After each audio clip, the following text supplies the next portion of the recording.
Hola, muy buenos días. Estamos de mañana grabando esta charla bíblica. Espero que aquellos que escuchan, pues les agradezco grandemente por estar sintonizándonos, ya que es necesario que estamos establecidos en verdades eternas que nos ayudarán a fortalecer nuestra fe y a estar seguros en lo que creemos. En esta mañana yo le voy a hablar de un sistema que está en la Escritura. Yo le llamo la bestia de 7 cabezas y los 10 cuernos de la bestia.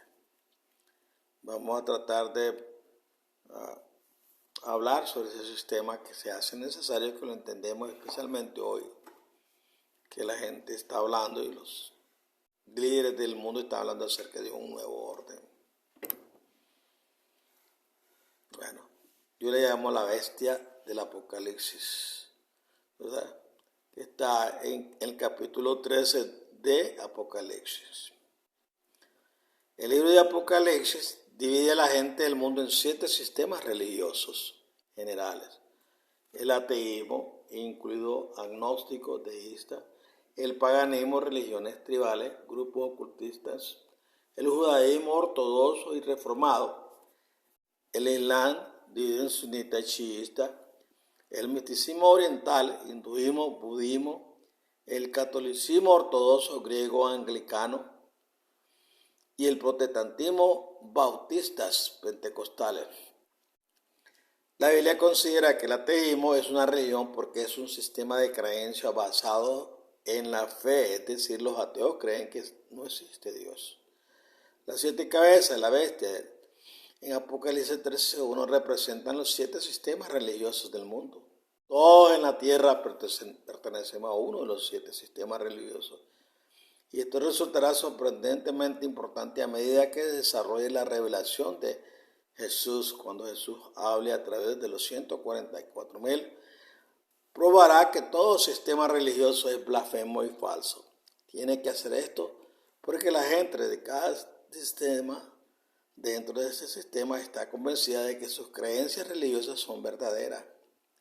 Las 7 religiones del mundo son antagónicas entre sí porque en realidad adoran a 7 dioses diferentes. Y a cada dios requiere algo diferente para la salvación. Jesús sabía de antemano este resultado cuando separó a la humanidad en la torre de Babel, Génesis 11:1-9.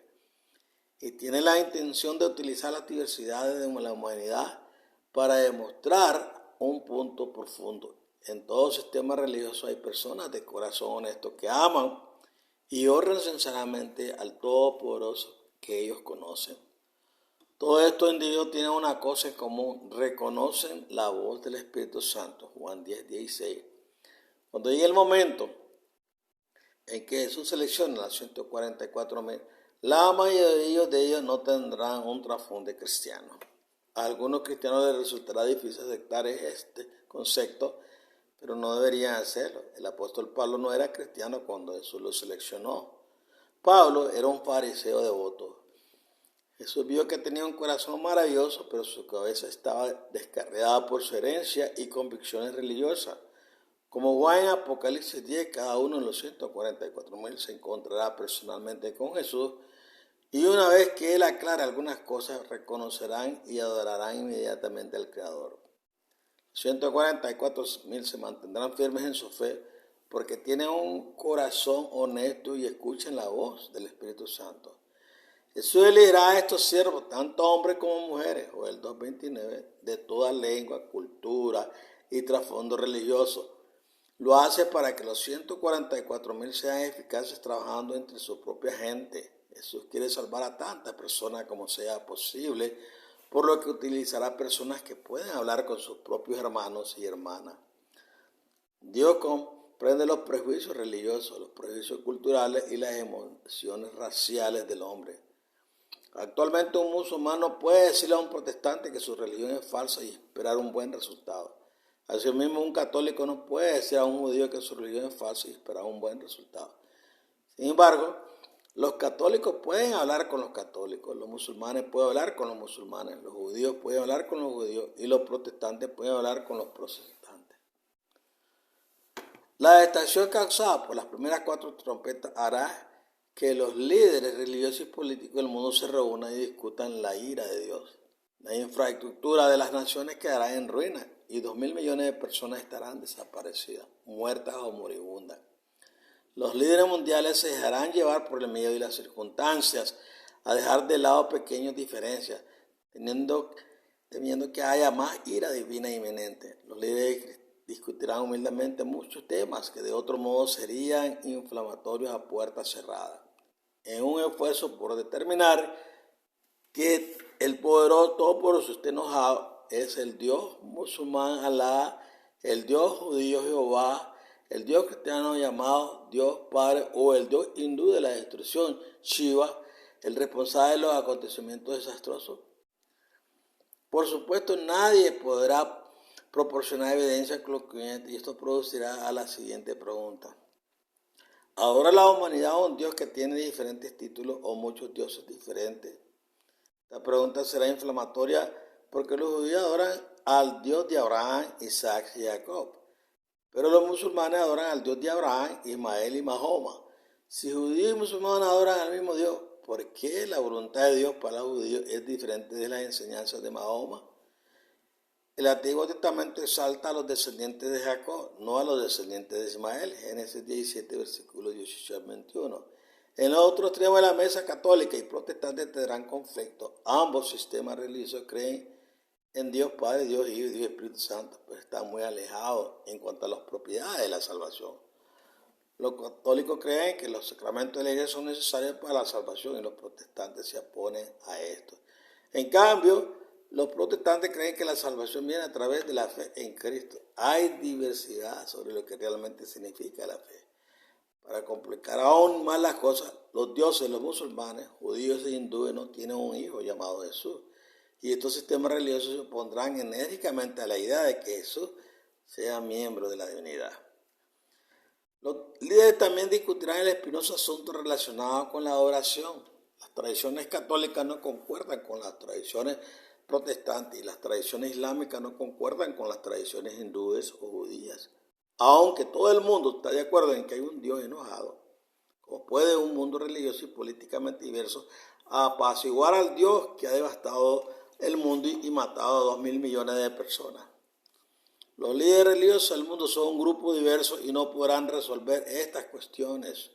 Los supervivientes de cada sistema religioso buscarán respuestas en sus expertos, por lo que el clero reconocerá que como un grupo deben hacer algo con prontitud. Se llegará a un acuerdo desconcertante y confuso. Dada la extremidad del momento y la creencia convincente de que se avecinan más juicios, cada líder religioso se verá obligado por las circunstancias a comprometer sus creencias fundamentales para que el grupo pueda aparecer unido como una sola voz para apaciguar la ira del Todopoderoso. Dada la horrible destrucción causada por las primeras 4 trompetas, el grupo criará 3 mentiras y las justificará como paso necesario para salvar al mundo de futuras manifestaciones de la ira del Todopoderoso. De la primera mentira. La primera mentira será: todos en la tierra adoran al mismo Dios, aunque lo adoramos en diferentes maneras y lo llamamos con diferentes nombres y títulos. Eso se llama ecumenismo. La gente de todo el mundo aceptará esta mentira porque la mayoría de ellos no saben lo suficiente sobre otras religiones para saber la verdad. Dado que es política y religiosamente incendiario declarar que cualquier Dios es un Dios falso, esta mentira inclusive será una manera inconveniente de eludir preguntas espinosas sobre qué Dios está enojado. Además, los supervivientes quedan tan traumatizados que la mayoría aceptará lo que digan los expertos. Dado que la mayoría de los líderes defenderán el mismo argumento, la mentira tendrá sentido para muchas personas. Esto revelará una ironía interesante. A medida que los 144.000 profetas del Señor den el testimonio de Jesucristo, Jesús mismo condenará a los diferentes dioses del mundo, hablando a través de los 144.000 varones de Dios. Él le dirá al mundo que solo Él es el Todopoderoso y que no hay otro. Isaías 45, 5 al 6. Él les dirá a los sobrevivientes que envió los primeros 4 juicios de trompeta. Él informará al mundo que regresará pronto para salvar a aquellos que obedecen su evangelio y destruirá a todos los demás. Por supuesto, en los primeros días de la gran tribulación, la mayoría de la gente no se da cuenta de que Jesús está hablando a través de los 144,000 profetas. El mundo pensará que los 144,000 están locos. La segunda mentira. Los líderes religiosos defenderán entonces otra mentira.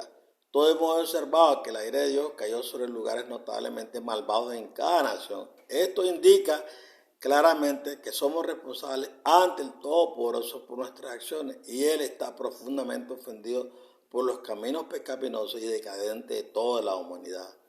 Por lo tanto, solo podemos apaciguar la ira de Dios y restaurar su favor si nos arrepentimos y cambiamos nuestros caminos. No podemos seguir haciendo cosas que le resulten ofensivas. Piensa en su afirmación por un momento. Por lo tanto, solo podemos apaciguar la ira de Dios y restaurar su favor. Sí, esta afirmación es completamente falsa, pero los líderes religiosos no sabrán que están equivocados y tampoco la mayoría de los sobrevivientes.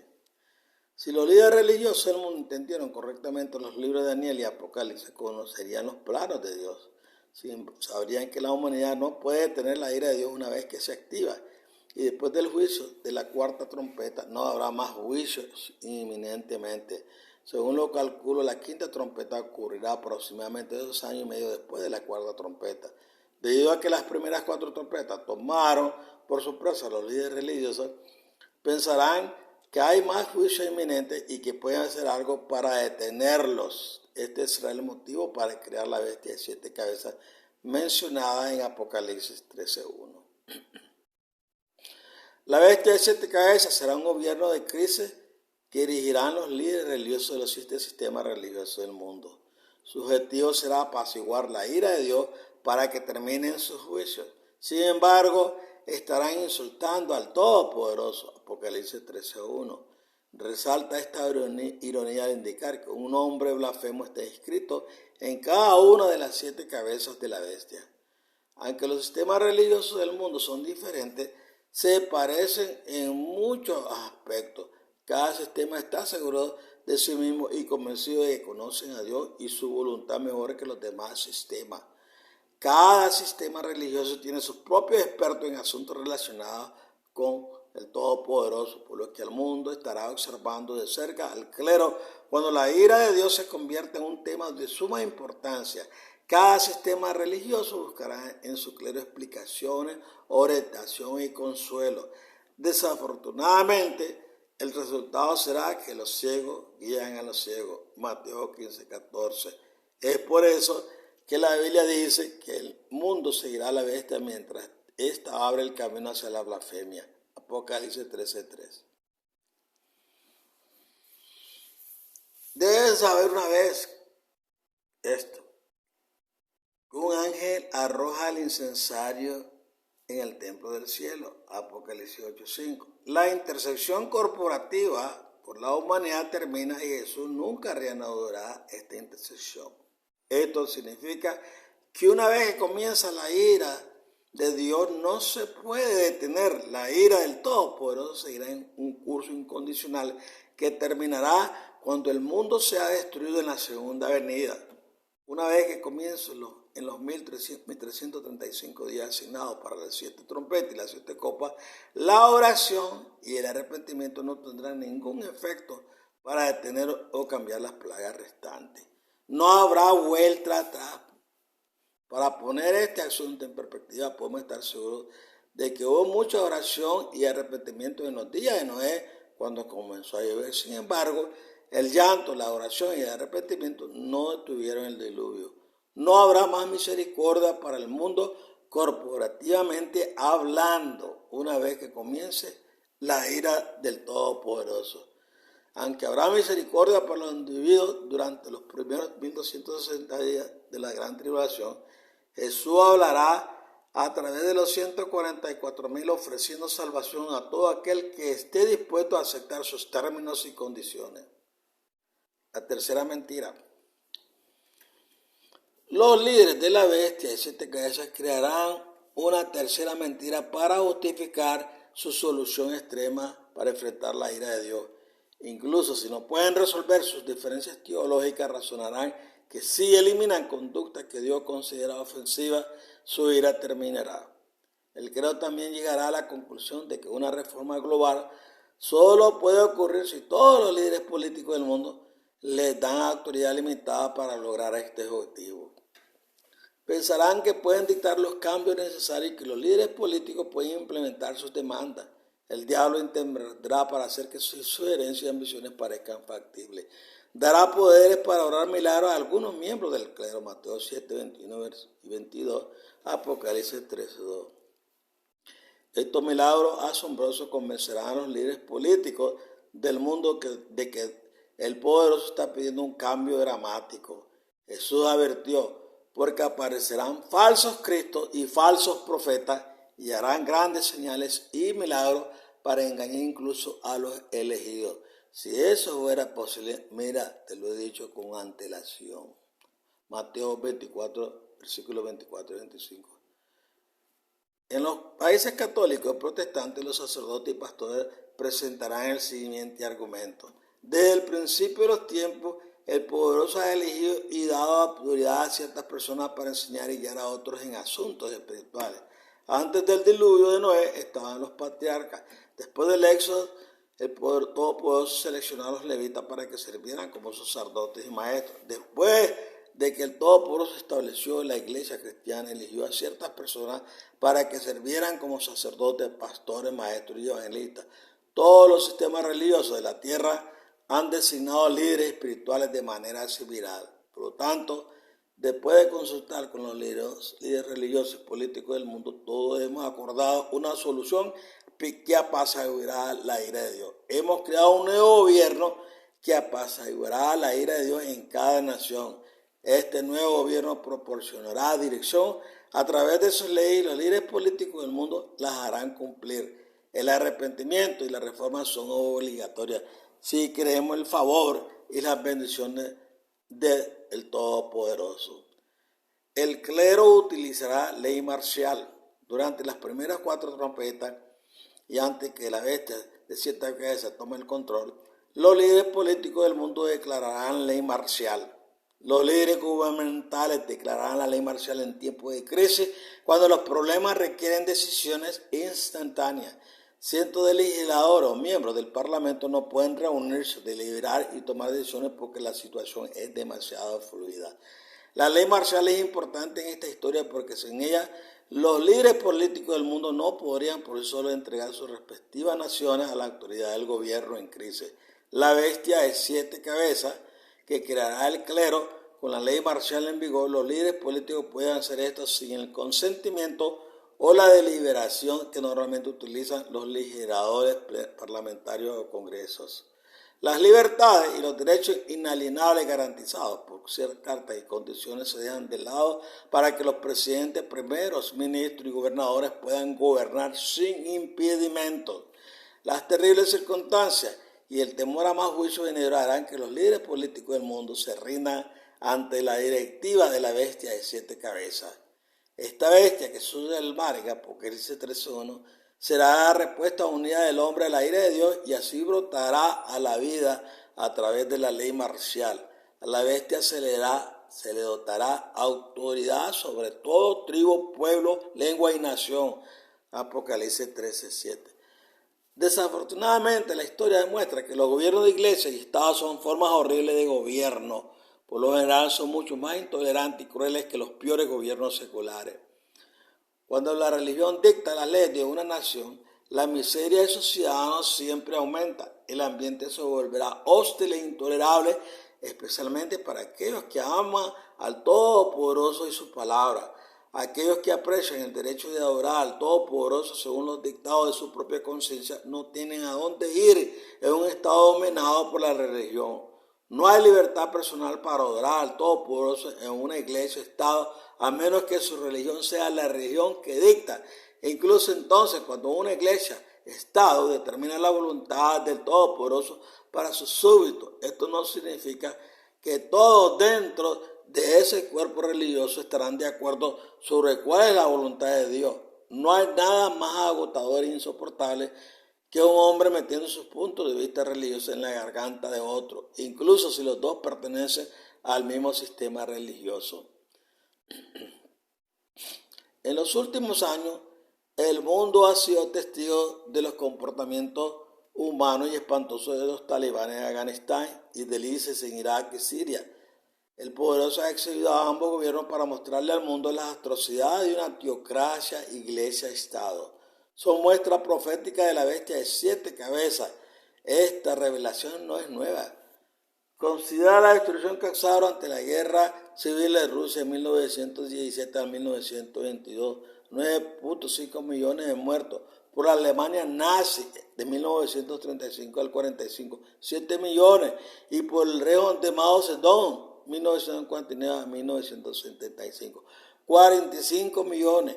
Cuando el poder civil está en manos de unos pocos líderes religiosos o políticos de línea dura que están decididos a controlar el comportamiento y los pensamientos de súbditos, la historia revela que los disidentes reciben consecuencias mortales. Europa ha tenido una historia bien documentada con gobiernos eclesiásticos y estatales. Durante 1260 años, desde el emperador Justiniano hasta Napoleón, 538 a 1798 después de Cristo, los líderes políticos de Europa estuvieron subordinados al clero de la Iglesia Católica.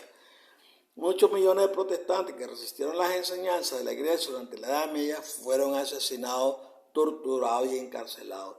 Este es un hecho histórico que muchos europeos parecen haber olvidado. Desde la Segunda Guerra Mundial. Los judíos han intentado mantener la conciencia de que 6 millones de ellos murieron durante el Holocausto. Sin embargo, los protestantes de hoy han olvidado en gran medida la crueldad de la Edad Media. Durante los últimos 200 años, los protestantes han permitido que la larga lucha por la libertad religiosa y el precio pagado por la libertad religiosa sean subvertidos por un falso evangelio. Un evangelio que muchos mártires de la Reforma considerarían hoy una herejía. Los poderes de un papa. Cuando se forme la bestia de 7 cabezas, Apocalipsis 3 indica que los líderes religiosos y o políticos elegirán al papa para dirigir el nuevo gobierno. El papa no actuará como un gran rey gobernador de un Reino Unido, en cambio será primo inter pares, una frase latina que significa primero entre iguales. Un ejemplo de la idea del primero entre iguales es la guerra del Golfo. En la década del 90, Estados Unidos y 31 naciones formaron una coalición para involucrar a Irak y a Afganistán en una guerra contra el terrorismo.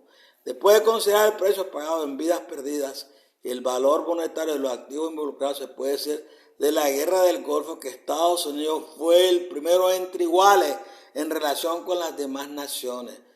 Aunque el Papa sea el primero entre iguales, la bestia de 7 cabezas tendrá 7 cabezas. Cada jefe representará un gran bloque de personas como el Islam o el protestantismo. Y por supuesto el Papa representará a su sistema religioso. Varios eruditos católicos anticipan que llegará el día en que un Papa liderará al mundo en una reforma religiosa unificada. Por ejemplo, el difunto Malachi Martin, 1921 al 99 vivió, un erudito jesuita y autor de más de 15 libros, escribió que una profecía recibida por un niño se cumpliría durante los días en que el Papa Juan Pablo II estaba vivo. Aquí está la historia. El 4 de abril de 1919 se dice que la Virgen María se apareció a 3 niños en Fátima, Portugal. Supuestamente la Virgen María le dio a cada niño un mensaje secreto sobre la Iglesia Católica. El tercer mensaje secreto no se publicó durante su vida, pero el doctor Martin informó que el Papa Juan Pablo II leyó el mensaje. El doctor Martin creía que el tercer mensaje cubría 3 temas principales. Escribió un castigo físico de las naciones que implica catástrofes naturales o provocadas por el hombre en la tierra. El agua y la atmósfera del globo está llegando al mundo. Un castigo espiritual mucho más aterrador y angustioso, especialmente para los católicos romanos, que las dificultades físicas, ya que consistiría en la desaparición de las creencias religiosas, un periodo de infidelidad generalizada en muchos países. Sin embargo, añade, los castigos físicos y espirituales, según la carta de Lucía, uno de los 3 niños que presuntamente vieron a la Virgen María, deben encuadrarse en un calendario fatídico en el que Rusia es el trinquete. Martín Malachi, 1990. El doctor Mante creía que el tercer mensaje secreto requería que quien fuera el Papa en 1960, en realidad el Papa Juan XXIII, publicara el texto del tercer secreto para que todo el mundo lo lea y lo conozca. Luego el Papa, con todo su obispo, actuando colegiadamente, debería consagrar Rusia a María. Si estas peticiones, las dos condiciones, publicar la tercera carta en 60 y consagrar a Rusia a María, fueran denegadas, los castigos seguirían tan seguramente como la noche sigue el día. Dado que ninguna de las condiciones se cumplió, el doctor Martí estaba convencido que los dos castigos ocurrirían durante el reinado del Papa Juan Pablo II, quien estaba al tanto del tercer mensaje secreto. El doctor Mante continúa, el Papa Juan Pablo II está esperando más bien un evento que fisificará la historia humana, separando el pasado inmediato del futuro venidero. Será un evento a la vista del público en los cielos, en océanos y en las masas continentales de este planeta. Se tratará particularmente de nuestro sol humano, que cada día ilumina y brilla ante nuestros ojos los valles, las montañas y las llanuras de esta tierra. Su visión será un acontecimiento según la convención de fe de Juan Pablo, porque inmediatamente anulará todos los grandes diseños que las naciones están formando ahora e introducirá el gran diseño del Hacedor del hombre. El tiempo de espera y vigilancia de Juan Pablo entonces habrá terminado. Entonces comenzará su ministerio como siervo del gran diseño. Su fuerza de voluntad para aguantar y continuar, y luego cuando se produzca la extinción, asumir ese ministerio, deriva directamente de la autoridad petrina que le fue confiada únicamente a él el día que se convirtió en Papa, en octubre de 1978. Esa autoridad, esa fuerza está simbolizada en las llaves de Pedro, lavadas en la sangre humana del Dios hombre Jesucristo. Juan Pablo será el único poseedor de la llave de esta sangre en ese día. Aunque las expectativas del doctor Mante no se han cumplido y la base de su opinión profética es sospechosa, su anticipación de un evento ficción no es tan lejana como podría pensarse. Apocalipsis 7 describe a 4 ángeles reteniendo la ira del Todopoderoso hasta que los 144,000 sean seleccionados y sellados. Apocalipsis 8 describe 4 juicios horribles que ocurrirán. Y Apocalipsis 13 describe el surgimiento de una bestia de 7 cabezas diseñada por los líderes religiosos del mundo para apaciguar la ira de Dios Todopoderoso. Estas son circunstancias que catapultarán a la Iglesia Católica Romana a un papel de liderazgo. Apocalipsis 13:3. Dice que una de las 7 cabezas parecía haber tenido una herida mortal, pero la herida mortal había sido sanada. Esta especificación apunta hacia atrás, a una época en la que el papado gobernaba a los reyes de Europa y hacia adelante a una época en la que el papado gobernará sobre las 7 cabezas como primero entre iguales. Una pequeña explicación general puede resultar útil. Durante más de 1000 años el Papa y el clero de la Iglesia Católica coronaron a los reyes y reinos de Europa. La Iglesia ejerció una enorme influencia en Europa. Sin embargo, la Iglesia Católica recibió una herida mortal en 1798, cuando Napoleón se negó a reconocer los poderes civiles políticos del Papa y el Papa se negó a renunciar a ellos. Las fuerzas de Napoleón confiscaron el Vaticano en febrero de 1798. Arrestaron al Papa Pío VI y lo enviaron a Francia, donde murió 6 semanas después. A primera vista, la caída del papado de 1798 parece ser una nota olvidada en la historia de la Iglesia Católica. Hoy sabemos que cuando Napoleón capturó el Vaticano y exilió al Papa, los poderes de la Iglesia y el Estado del Papado sobre Europa y otros lugares disminuyeron rápidamente. Por ejemplo, las inquisiciones latinoamericanas e investigaciones para determinar quién era un católico leal terminaron entre 1830 y 1825. La Inquisición portuguesa terminó en 1821, la Inquisición española terminó en 1834 y en Italia la Inquisición de los Estados Pontificios terminó en el muy publicitado caso Mortara, 1858 a 1870. Desde 1922 la Iglesia Católica ha alcanzado prominencia mundial. Su recuperación comenzó cuando Mussolini devolvió la ciudad del Vaticano a la Iglesia en los acuerdos de Letrán, febrero de 1929. Hoy en día, La Iglesia Católica afirma tener más de 1.500 millones de miembros y sus papas se reúnen a menudo con jefes de Estado de todo el mundo. Si lo pensamos bien, no es difícil anticipar el próximo ascenso del Papa como primero entre iguales. Ningún otro sistema religioso en la Tierra está globalmente organizado y políticamente reconocido como la Iglesia Católica. La Iglesia Católica Romana es única entre los sistemas religiosos del mundo porque actualmente tiene relaciones diplomáticas con más de 180 países. Su red bien establecida será un tremendo activo durante la crisis mundial causada por las primeras 4 trompetas. La única organización religiosa que puede facilitar y coordinar asuntos en todo el mundo hará que el Papa en ejercicio, quien quiera que sea el primero entre iguales.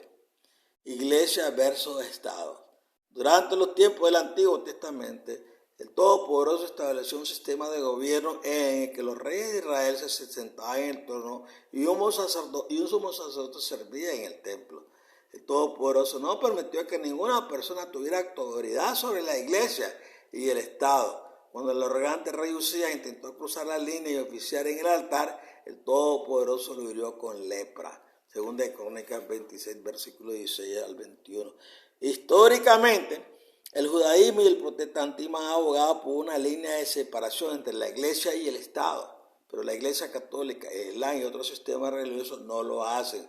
Por ejemplo, los musulmanes suelen preferir la ley Sharia y antes de 1798 los católicos preferían la ley de la iglesia. Por supuesto, cuando una iglesia y Estado es imposible, debido a monarquías, democracia y dictadura, los sistemas religiosos se conforman con cualquier influencia y ventaja que puedan encontrar. Los líderes religiosos de la Iglesia Católica dominaron las naciones de Europa durante 1260 años. La raíz de esta dominación comenzó siglos antes, cuando Roma destruyó Jerusalén en el año 70 después de Cristo y arrasó con las sedes del cristianismo. Como la iglesia cristiana no tenía una autoridad o jerarquía central, floreció en diferentes lugares y bajo diferentes líderes. Con el paso del tiempo, los grupos de cristianos comenzaron a tener diferencias teológicas. Por ejemplo, los primeros cristianos de Alejandría, Antioquía y Roma llegaron a conclusiones diferentes sobre la deidad de Jesús. También diferían en cuestiones de conducta cristiana y ortodoxia necesarias para la salvación. Esta diversidad se volvió controvertida durante el siglo III después de Cristo. La iglesia en Roma comenzó a celebrar concilios para codificar las creencias y prácticas de los cristianos católicos. La iglesia en Roma también asumió autoridad sobre la formación de un credo que constituyó la doctrina cristiana. Algunas de las primeras iglesias dentro del imperio estuvieron de acuerdo con la iglesia de Roma, pero otras se rebelaron. Esto provocó una creciente necesidad de tener la herejía y consolidar mejor la fe cristiana en un cuerpo cohesivo de conocimiento. Para justificar su asumida autoridad, la iglesia de Roma fue la primera en defender la idea de que todo por eso había dado un solo hombre autoridad sobre la iglesia católica. La palabra católica, tal como se usa aquí, significa universal, como en la iglesia cristiana universal. Reclamaron esta autoridad a través de una conversación que Jesús tuvo con sus discípulos. Cuando Jesús llegó a la región de Cesarea de Filipo, preguntó a sus discípulos: ¿quién dice la gente que es el Hijo del Hombre? Ellos respondieron: algunos dicen que Juan el Bautista, otros dicen Elías y otros más Jeremías o uno de los profetas. Pero ¿qué hay de ustedes? Preguntó: ¿quién dice que soy? Simón Pedro respondió: tú, singular, eres el Cristo, el Hijo del Dios viviente. Jesús respondió: bienaventurado eres, Simón, hijo de Jonás, porque esto no te lo ha revelado ningún hombre, sino mi Padre que está en los cielos. Mateo 16, versículo 13 al 17. En esta ocasión, Yeshua tenía un motivo importante para confrontar a los discípulos con su identidad. Cuando Jesús hizo la pregunta, el Padre, a través del Espíritu Santo, instantáneamente puso palabras en la boca de Pedro, lo que hizo que Pedro declarara claramente a los otros discípulos que Yeshua, Jesús, era el Mesías, el Hijo del Dios viviente. Estas palabras fueron impactantes para los discípulos porque los judíos creían que un hijo era igual a su padre, Juan 5, 18. Por lo tanto, cuando Pedro declaró que Jesús era igual a Dios Todopoderoso, los discípulos quedaron atónitos. Este evento ocurrió justo antes de que Jesús anunciara que estaba estableciendo un nuevo sistema religioso llamado la iglesia, la congregación. El Padre se aseguró de que Jesús fuera identificado propiamente antes de que Jesús hiciera el anuncio. Por eso el Padre habló a través de Pedro. El Padre también diseñó que la audaz declaración de Pedro ayudaría a los judíos a abandonar su sinagoga más adelante. Jesús respondió a Pedro usando su nombre formal, Simón, hijo de Jonás. Luego Jesús procedió a utilizar dos palabras griegas, Petros y Petra, para revelar una verdad divina. Dirigiéndose a Pedro, Jesús dijo, yo te digo que tú eres Pedro, griego Petro, un pedazo de roca o una piedra pequeña. Y luego declarando de sí mismo, dijo, pero sobre esta roca, griego Petra, una roca enorme, en realidad la roca, la Petra de Israel, edificará mi iglesia y las puertas del Hades, ni siquiera la tumba lo vencerán. Mateo 16, 18. Jesús usó las palabras Petros y Petra solo después de que Pedro divulgara su identidad, porque los judíos conocían bien la idea y la fase, la Petra de Israel, Génesis 49, 24, Deuteronomio 32, 18. Los discípulos crecieron creyendo en el monoteísmo, por ejemplo, existe un Dios y su nombre es Yahweh. No se dieron cuenta en este momento que había más de un divino. De repente aprendieron que Jesús, el Hijo de Dios, la Petra de Israel, era divino y el que había tratado con ellos en el Antiguo Testamento. ¿Te imaginas tú qué sorpresa? Delante de ellos y en su presencia estaba la roca de Israel. Jesús continuó hablando a sus discípulos, a vosotros y a todos los que creen en mí os daré las llaves del reino de los cielos. Todo lo que atéis en la tierra quedará atado en el cielo y todo lo que desatéis en la tierra quedará desatado en el cielo. Mateo 16, 19. Siglo más tarde, los líderes de la iglesia en Roma interpretaron Mateo 16, 18 en el sentido de que Jesús dio a un discípulo y presumiblemente a sus asesores toda autoridad sobre el asunto de la tierra. Es por eso que a través de los tiempos los papas han sido llamados el vicario, sustituto de Cristo. Los católicos creen que Jesús ha dado a los papas poder soberano para atar o desatar cualquier cosa en la tierra. Martin afirmó esta creencia naturalmente después de que la iglesia hizo el reclamo, defendió tenazmente esta idea y el poder asumido que la acompaña. Un lector superficial de la Biblia fácilmente podría llegar a la misma conclusión después de leer Mateo 16, 18, versículos 18 y 19. Por lo tanto, no sorprende que hoy muchos católicos y ustedes crean que Jesús dijo a Pedro y a sus sucesores toda autoridad sobre los asuntos de la tierra. ¿Qué quiso decir con Pedro y la roca?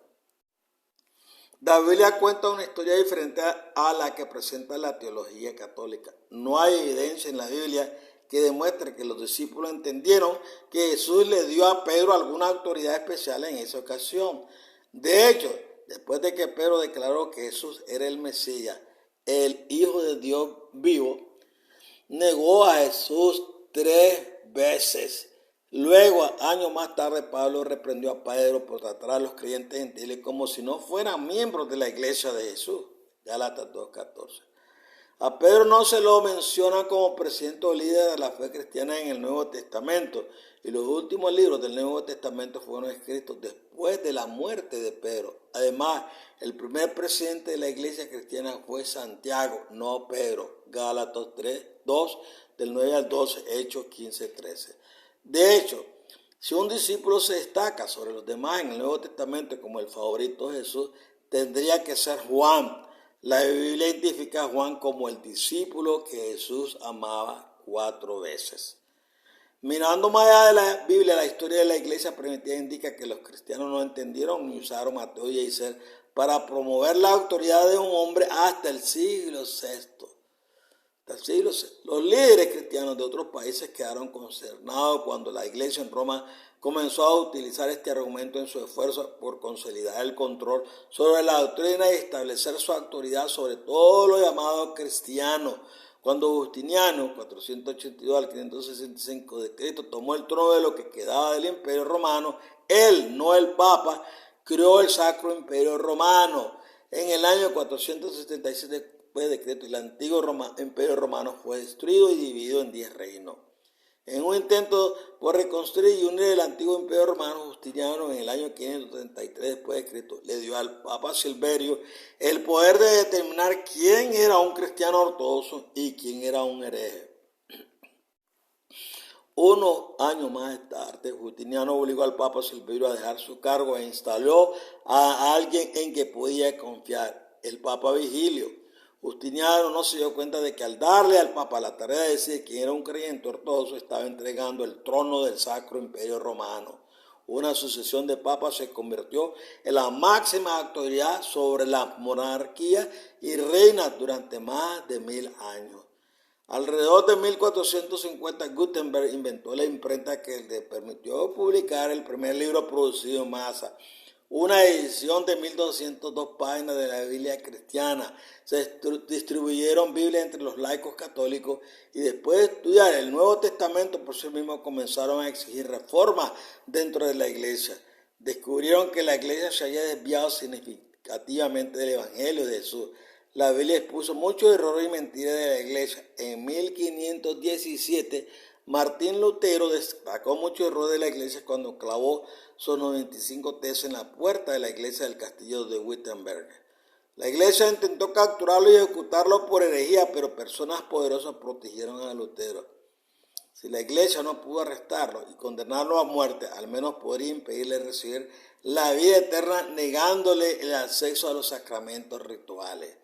Aunque este fragmento de historia sobre la autoridad del Papa puede parecer sin importancia, se ha incluido porque la Iglesia Católica y su Papa usarán las palabras de Jesús de manera inapropiada. El Papa será seleccionado como el primero entre iguales porque la Iglesia Católica es el único sistema religioso que tiene relaciones diplomáticas con la mayoría de las naciones. Su nombramiento y autoridad serán inmediatamente respetados por más de 1.500 millones de católicos debido a la forma histórica en que los católicos interpretan Mateo 16. Cuando Jesús dijo a sus discípulos, os daré, no solo al Padre, a Pedro, sino a todos mis discípulos, las llaves del reino de los cielos, Mateo 16, 19, Jesús tenía un propósito importante para hacerlo. Jesús quiso decir que en su ausencia, sus seguidores, los miembros de su iglesia, tendrían autoridad para la autodirección y la autodeterminación. Juan capítulo 16, versículos 12 al 15. Jesús también prometió que el Espíritu Santo sostendría y guiaría a la iglesia para asegurarse que su iglesia perduraría hasta su regreso. Mediante el ministerio del Espíritu, Jesús guiaría a sus seguidores a una verdad mayor. La iglesia de Jesús no fue fundada sobre Petro, una piedra pequeña. Jesús fundó su iglesia sobre sí mismo, Petra, la roca eterna de los tiempos. Tiene poder sobre la vida y la muerte, Jade, la tumba, Apocalipsis 1:18. Jesús descentralizó la autoridad de su iglesia para que ningún hombre pudiera tener autoridad sobre los demás, Hechos 15:1 al 6, 1 Timoteo 5:17. La mayoría de los sistemas religiosos del mundo actual están descentralizados en lo que respecta a la autoridad espiritual. Por ejemplo, los musulmanes tienen muchos imanes, incluso el gran mufti, pero ningún imán tiene autoridad sobre todos los musulmanes. Lo mismo se aplica también a los judíos, hindúes, budistas y protestantes. La pregunta persistente es sobre cómo apaciguar a Dios. Hemos considerado algunos antecedentes sobre el origen de la iglesia cristiana, las heridas sufridas por el papado en 1798 y la próxima elección de un papa como líder de la bestia de 7 cabezas. Ahora considere esto: después de que la bestia de 7 cabezas llegue al poder y no ocurrirá más juicios durante 2 años y medio, el clero que dirige la bestia de 7 cabezas pronto se llevará el crédito de haber apaciguado la ira de Dios y salvado al mundo. Se jactarán de que su solución fue la correcta porque no han caído más sentencias. Sin embargo, su solución no hará más que insultar a Dios y herir a sus santos. A él, la bestia de 7 cabezas, se le dio poder para hacer guerra contra los santos y conquistarlos. Apocalipsis 13:7. Por supuesto, habrá cierta necesidad de coordinación, cooperación y compromiso entre los 7 sistemas religiosos del mundo, pero también habrá una confusión interminable y conflictos inquietantes. Por ejemplo, los representantes musulmanes orientarán a las naciones musulmanas sobre la mejor manera de apaciguar la ira del Todopoderoso. Representantes católicos y protestantes irán a aquellas naciones que tengan mayorías católicos o protestantes. Los líderes judíos, hindúes, budistas y ateos harán lo mismo por sus naciones. La bestia de 7 cabezas ejercerá gran poder sobre las naciones y mucha gente creerá tontamente que el Todopoderoso ha ordenado el gobierno de Cristo. Los líderes religiosos y los falsos profetas realizarán señales y milagros falsos y sus mentiras serán convincentes. Sin embargo, el credo de los 7 sistemas religiosos no podrá responder a unas preguntas persistentes. Si hay un Dios enojado, ¿cómo se le puede apaciguar de 7 maneras diferentes? Recuerde, la primera de las 3 grandes mentiras es solo hay un Dios que tiene diferentes títulos. La lógica sugiere que debe haber solo una manera de apaciguar a un Dios: el abuso de la ley. La obra principal de la bestia de 7 cabezas será la de elaborar leyes, un sin pecado. Por ejemplo, leyes que prohíben conducta que Dios considera ofensiva. Los líderes políticos de las naciones ordenarán a sus agencias policiales que impongan y hagan cumplir estas leyes, calle por calle, cuadra por cuadra. En efecto, la policía con mandato religioso patrullará a todo el mundo, una práctica que se ejerce hoy en algunos países musulmanes y aunque países católicos. Los ejecutores musulmanes son conocidos como policía moral o religiosa. No habrá debido proceso para los arrestados. Los congresos y parlamentos no tendrán autoridad. La ley marcial pone la autoridad absoluta en manos de un número muy reducido de personas. Solo unos pocos líderes religiosos y políticos controlarán el mundo entero y el diablo controlará a estos líderes. Apocalipsis 13:2. El resultado será el abuso de la ley y una guerra contra aquellos que honran la ley de Dios y se aferran al testimonio de Jesús. Apocalipsis 12:7. En resumen, primero, ocurrirá la tercera guerra mundial. Habrá intercambios nucleares y millones de personas perecerán. Luego, durante el caos de esta guerra, Jesús seleccionará y sellará a 144,000 profetas para que sirvan como sus guías y sus profetas. Entonces Jesús dirá, no habrá más demora. Seguirán señales entre los cielos y la tierra y habrá un terremoto global. La tercera guerra mundial terminará abruptamente cuando comience la ira del Todopoderoso. Los primeros 4 ángeles tocarán sus trompetas y ocurrirán 4 juicios devastadores. 1/3 de la tierra será aniquilado. Luego 2 asteroides que amenazarán la civilización e impactarán nuestro planeta. Y finalmente cientos de volcanes entrarán en erupción. Estos acontecimientos crearán trauma y pánico entre los sobrevivientes. Mucha gente temblará ante el poder y majestad del Todopoderoso. Literalmente temerán al Todopoderoso. La ley marcial se impondrá rápidamente en todas las naciones del mundo a medida que cada líder político se esfuerce para gestionar su crisis. Al darse cuenta de que el Todopoderoso ha dañado fatalmente al mundo entero y que 2,000 millones de personas están desaparecidas, muertas o moribundos, los líderes mundiales crearán un gobierno de crisis, la bestia de 7 cabezas, para apaciguar la ira de Dios, creyendo que se avecinan más juicios inminentes. Los líderes políticos del mundo aceptarán implementar las demandas de un clero unido. El clero afirmará que la única manera de apaciguar al Todopoderoso es eliminar todo comportamiento inmoral y ofensivo. Jesús hablará a través de los 144,000 profetas que se opondrán a los esfuerzos y declaraciones de la bestia de 7 cabezas. Habrá gran confusión y conflicto. La bestia de 7 cabezas dictará muchas leyes tontas para apaciguar la ira de Dios y a su vez los líderes políticos trabajarán a través de sus autoridades civiles para hacer cumplir estas leyes.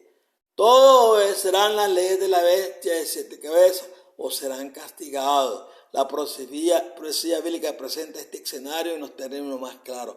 A él, la bestia de 7 cabezas, se le dio poder para hacer guerra contra los santos y conquistarlos, y se le dio autoridad sobre toda tribu, pueblo, lengua y nación. Apocalipsis 13:7. El Padre diseñó cuidadosamente este escenario hace miles de años para obligar a nuestro mundo diverso a unirse para apaciguar a un Dios que la mayor parte del mundo ni siquiera conoce, respeta o adora. La ironía es que durante este trastorno el mundo aprenderá que el Todopoderoso que devastó el mundo, arruinó las naciones y mató a 2.000 millones de personas es Jesucristo, nuestro Creador. Él nos crió, es nuestro dueño y merece nuestra adoración. Los 144.000 le dirán al mundo que Jesucristo es Dios soberano y el Salvador de la humanidad. Colosenses 1:16, Hebreos 1:2, Apocalipsis 14:7. Este será un hecho extremadamente difícil de aceptar para la gente en muchos cuadrantes o lugares de la tierra. Bueno, hemos llegado a la conclusión de esta lección. Espero que se le haya servido de mucho conocimiento y bendición. Son los deseos ardientes de cada uno de nosotros los que predica estas verdades, que son absolutas y pertenecen solamente al Todopoderoso, el Creador de los cielos y de la tierra. Y Él tiene un plan maravilloso para nosotros. Cada día me quedo yo maravillado de su plan maravilloso que tiene para la humanidad.